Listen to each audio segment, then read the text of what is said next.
Монгол Улсын засгийн газрын 2012-оос 2016 оны үйл ажиллагааны хөтөлбөрийг хэрэгжүүлэх, төрөөс иргэдийг орон сууцаар хангах ажлыг эрчимжүүлэхэд ихээхэн анхаарал хандуулж, бодлогын түвшинд чухал шийдвэрүүдийг улсын хурал засгийн газраас гаргаж ирлээ.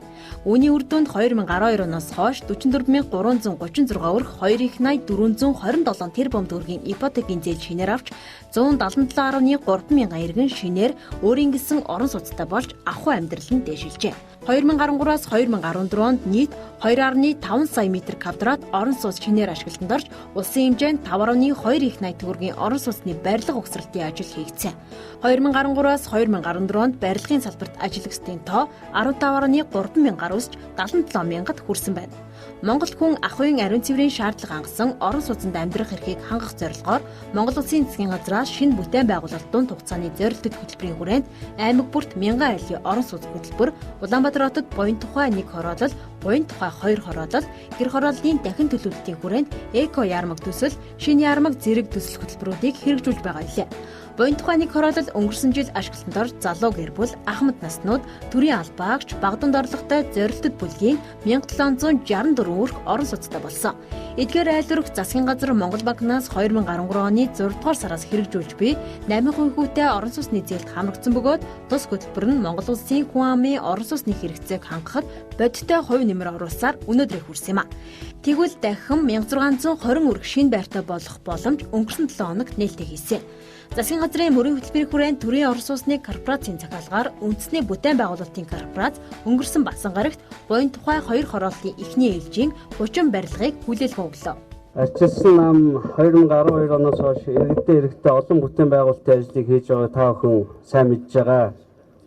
Түүний нэг нь ард иргэдтэй орон сууцтай болох хөтөлбөр юм.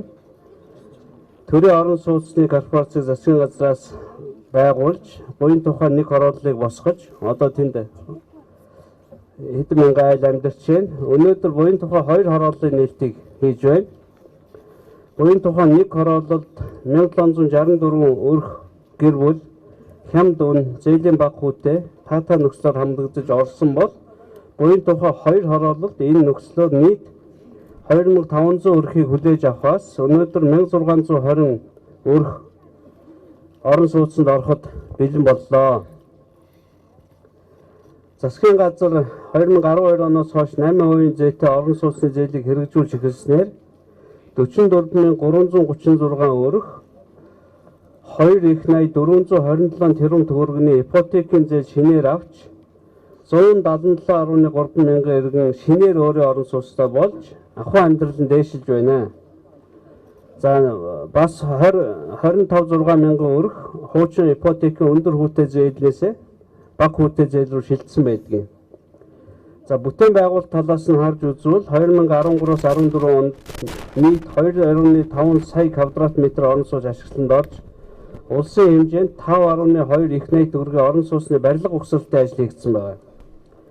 За энэ бүтээн байгуулалтыг дагаад 2013-аас 14 онд барилгын салбарт ажиллагчдын тоо 15.3 мянгаар өс 77 мянгад хүрсэн байна. Үүнийг Монгол улсын барилгын салбар сүүлийн 20 жилд хийсэн бүтээн байгуулалттай харьцуулбал хэд дахин өндөр үзүүлэлт гарч байна. За гэтэл улсын хурал дахь сөрөг хүчин Монгол ардын намынхан энэ бүхнийг үгүйсгэж арчилсан намын ипотекийн зээлийг хэрэгжүүлсэн хөтөлбөрийг нүгэл хийсэн мэтээр үзэж ярьж байгааг та бүхэн харж байгаа бах. 2012 онд ардын нам сөрөг хүчин боломгцоо үн тогтворжуулах хөтөлбөрийн мөнгийг үр ашиггүй зүйл зарцуулж ийн гэдэг зүйлийг ярьж эхэлснийг та бүхэн санах ёстой. Энэ үн тогтворжуулах хөтөлбөрөөр 4 их найт төгрөгийн зээл гаргасан байдаг. Үүний 3 нь 8% зээл зарцуулагдсан байдаг. Тэгэхээр ямар их одоо ажил хийгдсэнийг та бүхэн бол төсөөлж байгаа байхаа. За сүүлд гарсан нэг үндсэн хуулийн цэцгийн шийдвэрээр гацаанд орсон 8% зээл энэс болоод одоо бидний ингээд дунд нь зогсож байгаа 1620 айлын орон сууцнд шинэ жилийн өмнө орж байрныхаа найрыг хийх байсан 1620 айл орж чадхаа болсон. Буян тухай 2 хорооллын борлуулалт өнгөрсөн 9-р сараас эхэлсэн бөгөөд өнөөдрийн байдлаар нийт захиалагчдын 90% нь орон сууцны урьдчилгаа төлбөрийн 10%-ийг төлж захиалгын гэрээгээ байгуулад байжээ. Гэтэл Монгол Улсын үндсэн хуулийн цэцгийн 2015 оны 13 дугаар дүгнэлттэй холбогдуулан Монголын банкуудын холбооноос жилд 8% хүүтэй орон сууцны зээлийг зогсоохоо аль биесээр зарласан. 8% хүүтэй орон сууцны зээлч зогслоо. Үнийг дагаад барилгын салбар бүхэлдээ ганхлаа. Өнөөдөр энэ барилгыг ашиглалтанд өгч зогсож байхдаа бид нар барьцааныхаа мөнгөтэй нийлээ төр орон сууцны корпорациас 20 гаруй тэрбум төгрөгийн авлагтаа суулж байна. Бид одоо яг өнөөдөр бас авчих ихэвэл 10 гаруй тэрбум төгрөгийн мөнгө хэрэгтэй байдаг. Барилгачид өнөөдөр 2 сараар цалингүй байна. Төр орон сууцны корпорациуд энэ байшингаа бариулаад зараад тэгээд мөнгө олоод биднийг тодорхой хэмжээнд санхүүжүүлээ явах ёстой. Зээл авч явж байсан. Гэтэл энэ санхүүжилт сүүлийн 45 хоног зогсчиход байгаа юм. Тэгэхээр бид нар энэ 5 том компани ямар арга хэмжээ авсан гэхээр бид нар ерөөсөө банкнаас зээл авч чадахгүй болсон. Бид нар тус зээл авахгүй.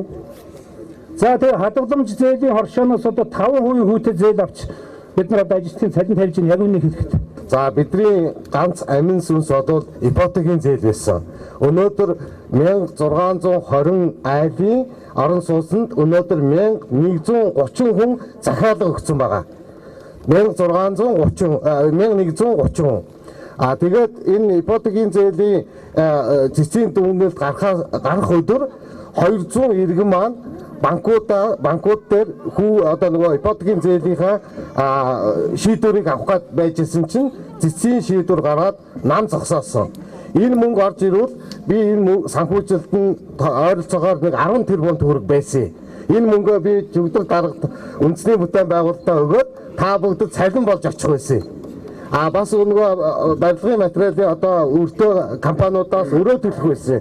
Яг ийм асуудал болчоод бид зогсчихлоо.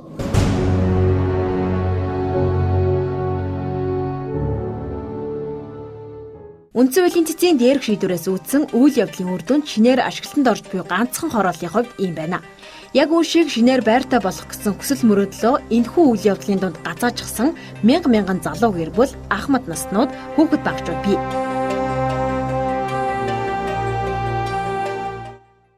Сарын өмнө тоосготой гэрээ хийсэн байхгүй юу? 30% лээд.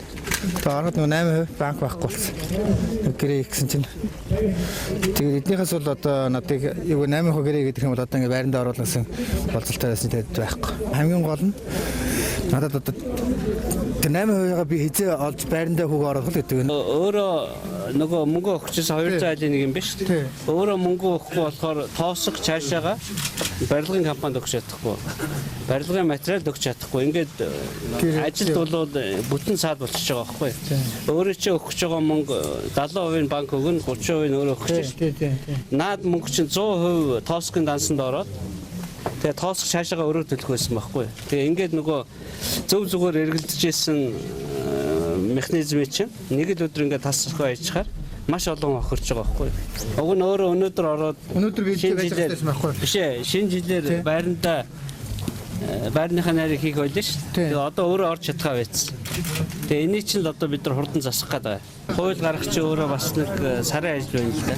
За. Тэгэхээр нөгөө юуг нь хүчингү болгоцсон, юуг нь буцааж хийвэл болох уу гэдэг юм яг одоо судлаад байж байна. Одоо шинэ жилээр бол баг ажил амрахгүй ажиллах байх. Тэгээ он гарангуут энийг шийдээд тэгээ хууль нь одоо бүрэн хүчин төгөлдөр одоо явах юм бол хэрвээ дахиад цэц хүчингү болгочихгүй бол тэр хүний хувьд бол баталгаатай хэлж байгаа хугацаанд сар гэдэг нь цагаан сарын гэдэг. За өсрөөл сар. Би бол 1 сарын сүүл ихэд дуусна гэж бодож байна. За энийг нэг ард түмэн зөв ойлгохгүй юуны золиос олсон мэдэхгүй шүү. Улс төрийн ч юм уу, банкны ч юм уу зөв зүгээр явж байсан ажил шүү дээ. Тэгвэл яагаад гацчихгүй тэгэл та. Зөв зүгээр явж байсан ажлыг ардын намынхан бол нүгэл гэж үзээ зогсоосон юм шүү. Түүнчлэн засгийн газраас хөгжлийн бэрхшээлтэй иргэдийн нийгмийн халамжийн асуудалд онцгой анхаарч жилд 8% хүүтэй орон сууцны зээлд хамруулахыг чухал зорилго болгосон. Засгийн газраас хэрэгжүүлж буй 8% хүүтэй орон сууцны зээлийг үндсэн хуулийн цэцгийн шийдвэртэй холбоотойгоор банкуд зарцаагаад байгаа нь эцсийн дүндээ иргэдэд хүн цохол болоод байгаа нь тодорхой юм. 10% урьдчилгаа төлөө зээлийн шийдвэрээ хүлээж байсан олон 10,000 иргэн нэг л зүйлийг хүсэж байна. За цаашдаа бол бид нар энэ 10%-ийг би төрөө албан хаагч хүн, эмч хүн байгаа. Тэгээ бид нарыг одоо энэ 8%-ийн зээлэнд оруулж байгаад бол бид нар үнэхээр их баяртай байгаа. Энэ бол цаашдаа бол улам их өргөн олон хүнийг хамраасаа гэж би бодож байна. Нийгмийн дунд давхаргын бид нар бол үнэндээ хэцүү байна. Өнөөдөр хоёулаа төрийн албан хаагч боловч бидний сая 200 мянган төгрөгийн цалин авдаг. Одоо нөхөртөөгөө нийлээд гэтэл нөгөөдгийнхаа бид нар сардан 400 хэдэн мянган төгрөг төлөөд энэ байранд орох бүрэн боломжтой байдаг. Гэтэл энэ банкны зээл хаагдсан бол бид нарыг өнөөдөр одоо даарад ялангуяа манайх бол одоо нялх хүүхдтэй дээрэс нь бид нар гэр хороолт амьдрахад бол өндөө хэцүү бэлэх байна. Тэг өнөөдөр бид нар энэ түлхүүрийг аавна гэж одоо гордол зогсож байна. 8% зээлийг бол одоо өгөх хэрэгтэй л гэж бодож байна. Ард түмчүүдээс бүгд эдийн засгийн хямрал гэж жоохон тийм байгаа чинь 8% зээлэл төлөхгүй ядвал хүмүүс орон буйртай л болно шүү дээ. Төрөөс залуучууд бол жоохон дэмжмээр л байна гэж хэлмээр байна. Манай энэ хүүхдийн аав нь бас 8% зээлэд байр авсан.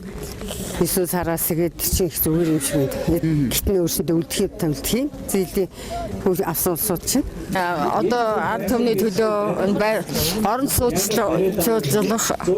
сууцлуулах энэ үйл ажиллагааг улсаас зохион байгуулж 8% зээл хүмүүсийг одоо ард түмний маань хамруулж байгаа нь маш их ашигтай зөв зүйтэй гэж бодож байна. Тэгээ одоо харин энэнийг одоо өөрчилж басна гэдэг нь би буруу байна гэж бодож байна. Хүмүүсийн аж амьдрал одоо энэ дорой энэ одоо нийгмийн байдал маань хүнд болсон үед бол 8% зээлийг цааш нь өргөжлүүлвэл ард түмэнд ашигтай. Ард түмэн маань одоо энэ байранд ороод улс маань одоо утаа өнөөраас салж хүмүүсийн ард түмний маань эрүүл мэндэд ашиг тустай гэж би бол ойлгож байна.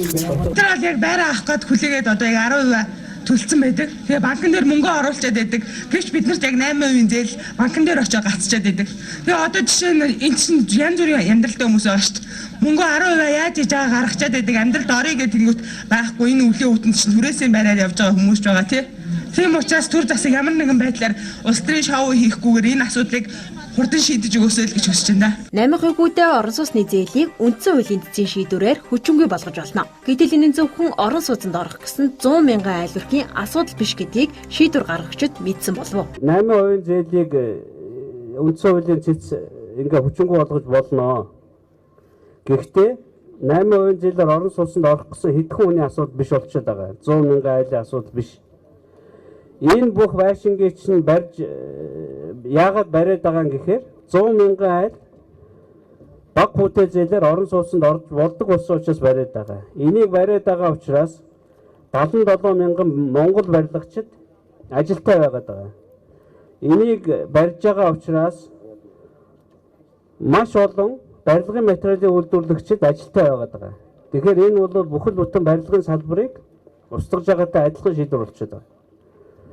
12 онд Монгол улсад барилга барихад нийт барилгын материалын 30% бид дотооддоо үйлдвэрлэсэн. Одоо энэ бол 60 гаруй явцсан 70 руу төхөж явж байна. Бид нар үндсэн материалаа ерөөсөө импортлохоо байсан. Тэрний цалин хүнд очих нь Монгол хүнд очино. Барилга барьсны цалин хүнд очих нь Монгол барилгачид очино. Энэ орон сууцны зээлийн нөхцөлөө сайжруулж байгаа гэр хорооллоос орж ирж байгаа айлууд утаа гаргахаа болж байгаа.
Хуулийн дээр цэцийн дээр зөвхөн мөнх тэнгэр байдаг гэж боддогсон.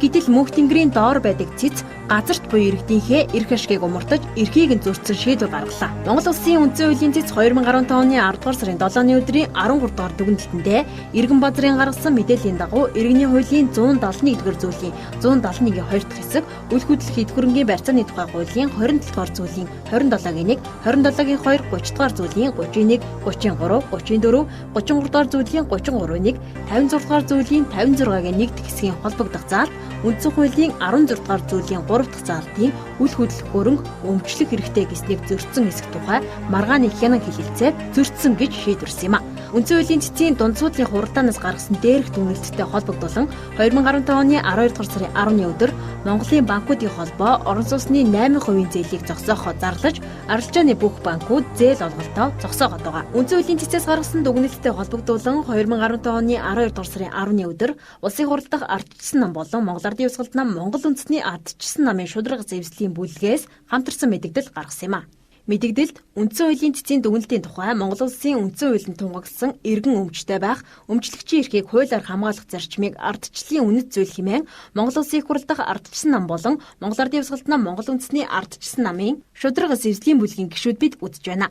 Иргэний болон үл хөдлөх хөрөнгийн барьцааны тухай хуулийн зарим зүйл заалт үндсэн хууль зөрчсөн тухай үндсэн хуулийн цэцээс гаргасан дүгнэлтийг улсын хурал дахь ардчилсан намын бүлгийн гишүүд Монгол Ардын Хувьсгалт нам Монгол үндэсний ардчилсан намын шударга зэрэглэлийн бүлгийн гишүүд үндсэн хууль зөрчөөгүй гэж үзэж хүлээж аваагүй болно. 2015 оны 12 дугаар сарын 10-ны өдөр Монголын банкны холбооноос үндсэн хуулийн цэцгийн дүгнэлтээр хүчингүй болсон уг хуулийн холбогдох заалтуудыг улсын хурлаар шинжилэн батлагдах хүртэл орон сууцны 8% зээлийг иргэдэд олгох боломжгүй тухай мэдэгдлээ.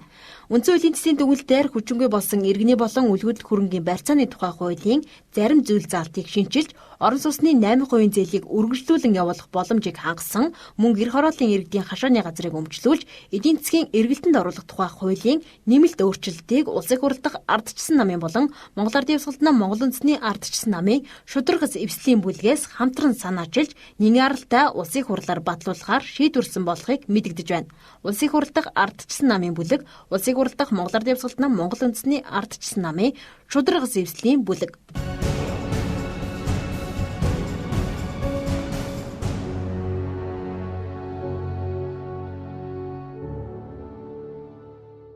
Мянган монгол хүн тав дахьтай орон сууцнд амьдрах боломж олгосон дахин 100 мянган хүнд боломж олгож байгаа энэ хөтөлбөрийг газаагчид харин юу хэлв? Ингээд одоо 8% зээл гэдэг хоёр балаа юм хийсэн шүү дээ зул жаргалч. Чи анх Монгол банкны ерөнхийлөгч болчиход 12 оны ерөнхийлөгч юунд орон нутгийн сонгуул явуулж байхад үн тогтворжуулах дэд хөтөлбөр гэдэг юмд 12 оны 10 сарын 20-нд гар өсч зурсан та нар. Тэгээс үүлдэн тэрнээсээ бутсан арга ядаа та нар. Хоёрдугаарт хийсэн нүгэлчин болвол энэ 8% зээл. Хоёрдугаарт хийсэн нүгэлчин болвол энэ 8% зээл. Хоёрдугаарт хийсэн нүгэлчин болвол энэ 8% зээл.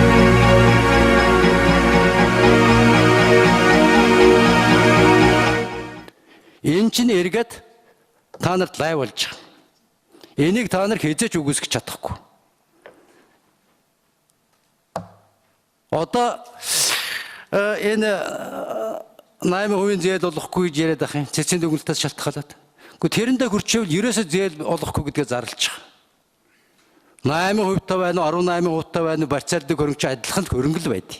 Асуудлын хүү араараасаа таагүй үйл явдал хөрүүлэн сунжирсаар байвал хөнгөлөлттэй зээлд хамрагдахаар хүсэл мөрөөдөлтэй мөнгө цуглуулж байсан иргэдийн итгэл хөдөлмөр талаар болно. Түгээр зогсохгүй барилгын салбарт ажиллаж байгаа олон 10,000 залуус ажилгүй болж сүүдэрт нь үе олон барилгын материал үйлдвэрлэгчид хаалгаа барихад хүрнэ. Давчхандаа барилгын салбар бүхэлдээ цогцолтонд орж Монгол хүн эцсийн хохирогч болж үлдэнэ. Юунаас болж, яагаад, хинээс болж утаатай, унаартай, усаа зөөж нүүр сэтгүүлдэг гэр хороолтой монголчууд мөнх амьдрах ёстой гэж юу. Би өнөөдөр энд ирэхдээ зөвхөн одоо барилгачтай баяр хөдөлгөхөөс гадна их хурлаас гуйлттай ирсэн, хөсөлттэй ирсэн нийслэлчүүдийн өмнөөс үнэн дээр сая үндсэн хуулийн цэцгийн гаргасан шийдвэр энэ их хурл дээр одоо зарим нэг хүмүүсийн хүн ардыг орон сууцаар хангах асуудлыг улс төрчүүлсэн явдал бол үнэхээр харамсмар зүйл болсон. Маш харамсмар зүйл болсон. Би хэлж байгаа 100 мянган хүн байрны очор хүлээгээд байж шít. Маргааш чадвал байранд орё гэдэг. Тэгээд манай байрлагчид уралдаад байж идэг. Одоо тэгээд ингээд нөгөө ипотекийн зээл одоо ипотек хийж ярьдаг, моргч хийж ярьдаг энэ их усар хаагдцсан одоо энэ бүх юм аюулд орчод байгаа маа. Үнэхээр дэлхийд ямар ч улсад байрныхаа мөнгийг нийгмээр төлөөд орон сууцад ордог явдал байдаггүй маа. Дэлхийд байдаггүй зүйл. Ямар ч өндөр хөгжилтэй Америкт ард иргэд нь моргж орж орон сууцад болдог. Ямар ч өндөр хөгжилтэй байсан германчууд моргж орон сууц одоо ипотекийн зээл авч орон сууц авдаг.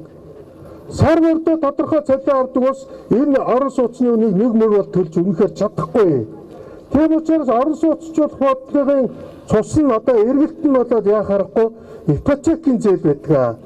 Тэгээд анх энэ одоо урдан дээр санджийн одоо нэг 2000 орчим хүн л одоо ипотекийн зээл авч ирсэн бол одоо бараг 70-80 мянга орж ингэж маш хурдцсан өссөн 8% хүүтэй зээлнээс хойш бол энэнийг дагаад яг бүтээн байгуулалт маш эрэлттэй болсон, маш хурдтай болсон. Эдийн засгийн хямралыг одоо тооцоглуулж зогссон гэж хэлж болно. Манай барилга барьж байгаа орон сууцаар хангаж байгаа тэр бүтээн байгуулагч нар бол энэ хямралыг зөөлөж өгсөн гэж ингэж хэлж болно. Одоо бол үнэхээр одоо бид нар их төвдсөн байна. Яг үндэ би хотын даргууд бол үнэхээр их төвдөд. Тэгээ энийг их хурлаар ярьж байхад нийслэлийн иргэдийн төлөөлөгчтэй уралдаж ярьж байхад бол битгий энэ ипотекийг ус төржүүлээрээ ингэж болохгүй. Яг доктор зэрэг энэ орон сууцнд намаар ялгаж орж байгаа нь юусоо байхгүй шүү дээ. Энэ орон сууцнд одоо юу гэдэг бүгдээрээ л орж байгаа. Ямар ч нам харгалзахгүйгээр ипотекийн зээлээ авж байгаа тэр бүх хүн л орж байгаа шүү дээ. Энэ тийм учраас энийг улс төр чичүүл биш байсан юм аа. Сая би одоо тэр Нямдорч гишүүний ярьсуугийг одоо сонсоод их цодсон. Энэ одоо юу ярьж байна? Энэ ер нь зүгээр энэ жирийн амьдрал мэдхээ байсан уу юу болсон бэ?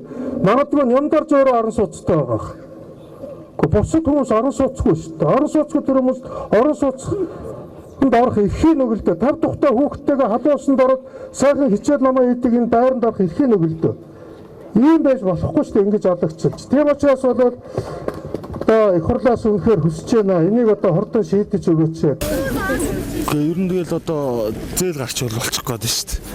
Зээлээ өгөөд эхэлж бол орчмоор л шүү дээ. Урдчилгаагаа өгсөн тэгээд одоо хүлээлтийн байдалтай л байж байна. Одоо энэ зээл байхгүй бол тэгэл ер нь тэгэл барилгын компаниуд ч гэсэн хэцүү дэлгэр шүү дээ.